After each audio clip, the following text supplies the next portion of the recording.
যে 25 তারিখে তো সকলে জনাব তারেক রহমান দেশে আসবেন, তার জন্য জনগণ উতলা হয়ে থাকবেন।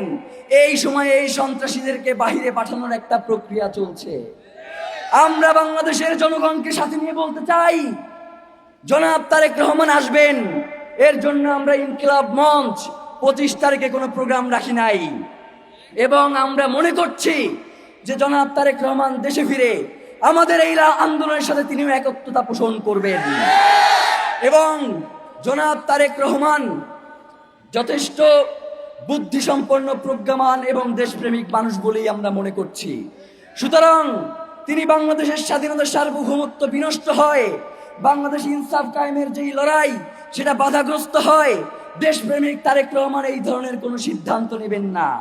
তিনি অবশ্যই যাতে অতি দ্রুত ওসমান হাদির খুনিদেরকে বিচারের মুখোমুখি করা যায় এবং 30 দিনের মধ্যে সেই বিচার কাজ সম্পন্ন করা যায়, সেক্ষেত্রে তিনিও আমাদের সাথে একত্রতা পোষণ করে এই আন্দোলনে সামিল হবেন। রক্তের বদলা রক্তই হয়, রক্তের বদলা কখনো সুশীলতা হয় না।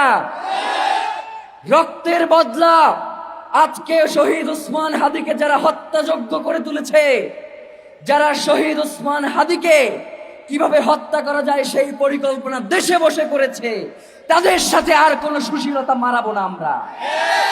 তাদেরকে এই বাংলাদেশের মাটিতেই তাদের জানাজা এবং দাফনের ব্যবস্থা করব আমরা। যারা আমাদের জীবনকে জাহান্নাম বানাতে চায়, আমরা শাহাদাতের মধ্য দিয়ে তাদের জীবনকে জাহান্নাম বানিয়ে দিব। আমরা শহীদ ওসমান হাদির রক্তের সাথে কোন ধরনের বেঈমানি সহ্য করব না। প্রিয় ভাইয়েরা, শহীদ ওসমান হাদি আপনাদেরকে বারবার একটা কথা বলতো যে আমি 5 বছরের জন্য বাংলাদেশের রাজনীতি করতে আসি নাই, আমি বাংলাদেশের রাজনীতি পরিবর্তন করার জন্য এসেছি।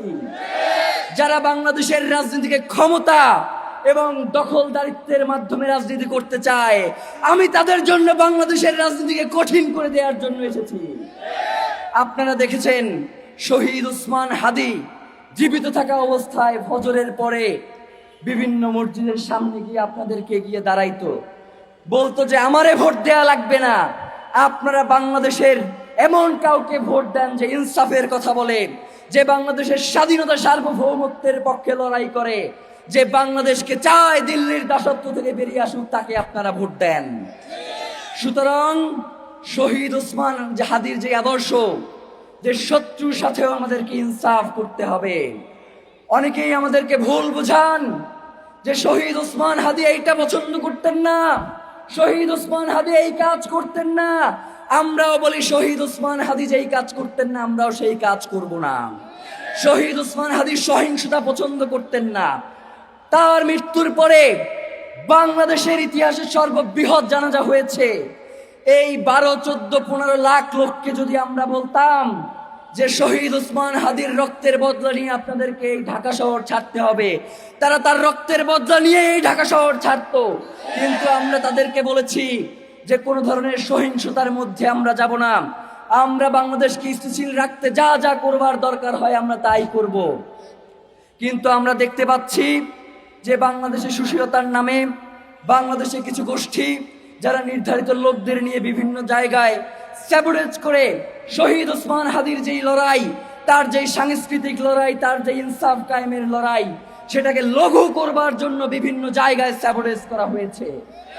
এবং প্রতি সময়ে আমরা দেখতে পাচ্ছি যে তারা শহীদ ওসমান হাদির যে আদর্শ, সেই আদর্শকে বিলীন করে দেওয়ার জন্য বিভিন্নভাবে মিডিয়া, সোশ্যাল মিডিয়াগুলোতে তারা প্রোপাগান্ডা চালাচ্ছে। আমরা আপনাদেরকে বলে দিতে চাই, শহীদ ওসমান হাদি বাংলাদেশের জন্য এমন এক নক্ষত্র, শহীদ ওসমান হাদি বাংলাদেশের জন্য জুলাইয়ের এমন এক প্রাণ। আপনারা যতই চেষ্টা করেন না কেন, শহীদ ওসমান হাদিকে আপনারা কোনোভাবেই জনতা থেকে বিচ্ছিন্ন করতে পারবেন না। শহীদ ওসমান হাদি আবাবিল হয়ে আসমান থেকে বাংলার জমিনে নেমে আসবে। শহীদ ওসমান হাদির এই ইনকিলাব বাংলাদেশের মানুষের স্বাধীনতার সংগ্রামের কথা বলবে, তাদের জুলাইয়ের কথা বলবে, ইনসাফের কথা বলবে। এই যে মায়া, আমার মা এবং বোনেরা, শহীদ ওসমান হাদির মা এবং বোনেরা এই পেছনে এসে দাঁড়িয়েছে, তারা আমাদেরকে বলছে যে আমাদের সন্তানদেরকেও যদি এর জন্য রক্ত দিতে হয়, আমরা তার জন্যই এখানে এসে দাঁড়িয়েছি। প্রিয় ভাইয়েরা, একটা কথা আপনাদেরকে মনে করিয়ে দেই যে আপনাদের এই মিডিয়ার সামনেই শহীদ ওসমান হাদী বারংবার বলেছে যে বাংলাদেশের জমিনে আমরা দেখতে পাচ্ছি, আমরা যদি এই জুলাইকে যদি আমরা বাঁচিয়ে রাখতে না পারি, তাহলে বাংলাদেশের আকাশে এমন এমন অন্ধকার আসতে পারে যেটা আমাদের জন্য সেই অন্ধকার থেকে আলোর মুখ দেখা অসম্ভব হয়ে পড়তে পারে। প্রিয় ভাইয়েরা, শহীদ ওসমান হাদী রক্ত দিয়েছেন, আল্লাহ তাকে শাহাদাত কবুল করেছেন। আমরা আশা রাখছি আল্লাহ যদি আমাদেরকেও শাহাদাত কবুল করে, তবুও বাংলার জমিনে ইনসাফ লড়াইয়ের এই লড়াই আপনারা চালিয়ে যাবেন, আপনারা বাংলার জমিনে ইনসাফ কায়েম করেই ছাড়বেন ইনশাআল্লাহ। আজকে আমরা এখানে সকলে দাঁড়িয়েছি একটা শপথ পড়বার উদ্দেশ্যে।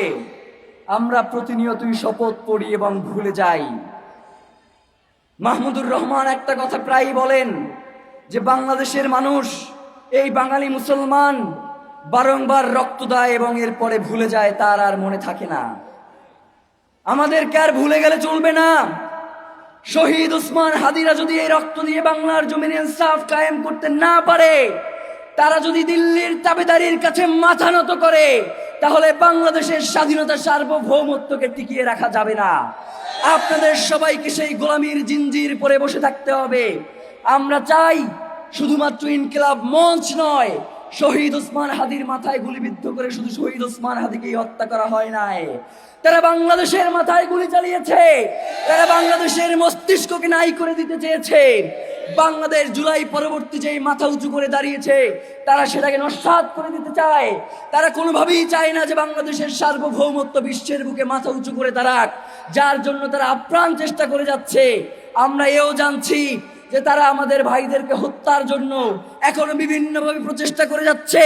আমি আপনাদেরকে জানিয়ে রাখি যে কোনোভাবেই শহীদ ওসমান হাদী কেন, আমাদের প্রত্যেককেও যদি মেরে ফেলা হয়, তবুও বাংলার জমিনে একজন যদি জীবিত থাকে, সেও ইনসাফ কায়েমের জন্য এই লড়াই চালিয়ে যাবে। ভাইরা, অনেক কথা বলতে মন চায়। আমাদেরকে বিভিন্ন জায়গা থেকে বলা হয়, ভাইরা আপনারা কঠোর আন্দোলন কইরেন না, তাহলে সরকার পইরা যাইতে পারে। আমাদের এই কঠোর আন্দোলনের কারণে যদি সরকার পইরা যায়, তাহলে তো সরকার ঠিকই নাই, সে তো পইরা যাওয়াই উচিত। সরকারের যদি এই সামান্য আমাদের এই বক্তব্যই যদি সহ্য না হয়, তারা যদি এই ছোট্ট অল্প পরিসরের মানুষগুলোকেই মনে করে তারা হুমকি, যেই মানুষগুলো বাংলাদেশের স্বাধীনতা সার্বভৌমত্বকে টিকিয়ে রাখতে চায়, তাদেরকে যদি তারা হুমকি মনে করে, তাহলে আমরা মনে করছি যারা এখন সরকারে রয়েছে তারা বাংলাদেশের স্বাধীনতা সার্বভৌমত্বের শত্রু, তারা বাংলাদেশের ইনসাফ কায়েমের শত্রু, তারা বাংলাদেশের স্থিতিশীলতার শত্রু। সুতরাং আমরা ইনকিলাব মঞ্চ আপনাদেরকে জানিয়ে দিতে চাই, আমরা গতকালকে আপনাদের মাধ্যমে 3 দফা ঘোষণা করেছি। এখন পর্যন্ত আমাদের কাছে এর কোনো সুনির্দিষ্ট ব্যাখ্যা এসে উপস্থিত হয় নাই। 90 দিনের কথা বলা হয়। আরে হারামজাদা, তুই ক্ষমতায় আসিস 30 দিন, তুই 90 দিনের কি বিচার করবি বেটা? ফাজলামি করো। 90 দিনের কথা বলে, আগামী 30 কার্য দিবসের মধ্যে দ্রুত বিচারিক ট্রাইব্যুনালের মধ্য দিয়ে আন্তর্জাতিক গোয়েন্দা সংস্থার যারা পেশাদারী এবং নির্ভরযোগ্য, তাদের মধ্য দিয়ে শরীফ ওসমান হাদীর খুনের সাথে যারা জড়িত রয়েছে, তাদেরকে গ্রেফতার করে আগামী 30 কার্য দিবসের মধ্যে বিচার নিশ্চিত করতে হবে। কোনো হাঙ্কি বাঙ্কি চলবে না। প্রিয় ভাইয়েরা, আমরা বলেছি, আমাদেরকে এখনো বিভিন্ন মাধ্যম থেকে জানানো হয় যে শহীদ ওসমান হাদীকে যারা হত্যা করেছে তারা এই দেশেই রয়েছে, এবং আমাদেরকে বলা হচ্ছে যে 25 তারিখে সকলে জনাব তারেক রহমান দেশে আসবেন, তার জন্য জনগণ উতলা হয়ে থাকবেন। এই সময়ে এই সন্ত্রাসীদেরকে বাহিরে পাঠানোর একটা প্রক্রিয়া চলছে। আমরা বাংলাদেশের জনগণকে সাথে নিয়ে বলতে চাই, জনাব তারেক রহমান আসবেন, এর জন্য আমরা ইনকিলাব মঞ্চ 25 তারিখে কোনো প্রোগ্রাম রাখি নাই, এবং আমরা মনে করছি যে জনাব তারেক রহমান দেশে ফিরে আমাদের এই আন্দোলনের সাথে তিনিও একত্রতা পোষণ করবেন, এবং জনাব তারেক রহমান যথেষ্ট বুদ্ধিসম্পন্ন, প্রজ্ঞামান এবং দেশপ্রেমিক মানুষ বলেই আমরা মনে করছি। সুতরাং তিনি বাংলাদেশের স্বাধীনতা সার্বভৌমত্ব বিনষ্ট হয়, বাংলাদেশ ইনসাফ কায়েমের যেই লড়াই সেটা বাধাগ্রস্ত হয়, দেশপ্রেমিক তারেক রহমান এই ধরনের কোনো সিদ্ধান্ত নেবেন না। তিনি অবশ্যই যাতে অতি দ্রুত ওসমান হাদির খুনিদেরকে বিচারের মুখোমুখি করা যায় এবং 30 দিনের মধ্যে সেই বিচার কাজ সম্পন্ন করা যায়। সেক্ষেত্রে তিনিও আমাদের সাথে একতা পোষণ করে এই আন্দোলনে সামিল হবেন। প্রিয় ভাইয়েরা, আমরা ইনকিলাব মঞ্চ আপনাদেরকে সর্বশেষ যেই কথাটা বলতে চাই, আগামী 30 দিনের মধ্যে শহীদ ওসমান হাদিকে যারা খুন করেছে, আমরা মনে করছি তাকে যেই গুলিটা করা হয়েছে, এই খুনি চক্রের সব থেকে ছোট গুরুত্বপূর্ণ ব্যক্তি হচ্ছে যে গুলিটা করেছে। সব থেকে বড় রাঘব বোয়ালদেরকে আড়াল করবার জন্যই তাকে এখন পর্যন্ত জনসম্মুখে আনা হয় নাই। এই রাঘব বোয়াল কারা আমরা জানি, আমরা বোঝার চেষ্টা করছি। যদি এই রাঘব বোয়ালদেরকে জনতার সম্মুখে না আনা হয়, যদি এই রাঘব বোয়ালদেরকে কোনোভাবে আড়াল করবার চেষ্টা করা হয়, বাংলার জনগণ যদি তখন রাজপথে নেমে আসে, আপনাদের সেই সামর্থ্য নাই এই জনগণকে আপনারা কোনোভাবেই ঘরে ফিরিয়ে নিয়ে যাবেন। এই জনতা একবার রাস্তায় নামলে জুলাই হয়, এই জনগণ একবার রাস্তায় নামলে বাংলাদেশের স্বাধীনতা সার্বভৌমত্ব টিকে যায়। সুতরাং যারা স্বাধীনতা সার্বভৌমত্বকে বিনষ্ট করতে চান, আপনাদেরকে আমরা হুঁশিয়ারি করে বলতে চাই, বাংলার জনগণ আমাদের শুধু অপেক্ষায় রয়েছে যে আমরা কি কর্মসূচি ঘোষণা করব। আগামী 25 তারিখের পরে আমরা বাংলাদেশের লাগাতার কর্মসূচি ঘোষণা করব এবং সারা দেশে সেই কর্মসূচি বাস্তবায়িত হবে। বাংলাদেশকে ওসমান হাদির খুনিদের গ্রেফতার করে না পারা পর্যন্ত বাংলাদেশে আমাদের এই লড়াই চলমান থাকবে। আমরা যদি মরেও যাই, আপনারা এই লড়াই চালিয়ে যেতে প্রস্তুত আছেন না? সুতরাং আমাদের প্রধান দাবি হচ্ছে শহীদ ওসমান হাদির হত্যার সাথে যারা জড়িত রয়েছে সকল কুশীলবদেরকে দ্রুত আইনের আওতায় নিয়ে আসা, সিভিল মিলিটারি ইন্টেলিজেন্সের মধ্যে ঘাপটি মেরে বসে থাকা আওয়ামী সন্ত্রাসীদেরকে দ্রুত চিহ্নিত বিচারের মুখোমুখি করা। প্রিয় ভাইয়েরা, বাংলাদেশ খুব কঠিন পরিস্থিতির মধ্য দিয়ে যাচ্ছে। বাংলাদেশ খুব কঠিন পরিস্থিতির মধ্য দিয়ে যাচ্ছে। আমরা সবাই মিলে যদি এই কঠিন পরিস্থিতি মোকাবেলা করতে না পারি, তাহলে যেই জুলাই আমাদেরকে আশার আলো দেখিয়েছিল, সেই আশার আলো নিভেও যেতে পারে। আমরা কি সেটা হতে দিব? আমাদের 1400 ভাই এবং বোনের রক্ত এই রাজপথে লেগে আছে। এই রাজপথে আমাদের দেশপ্রেমিক সেনা অফিসারদের রক্ত লেগে আছে। এই রাজপথে শাপলার শহীদদের রক্ত লেগে আছে। এই রাজপথে শহীদ ওসমান হাদির রক্ত লেগে আছে।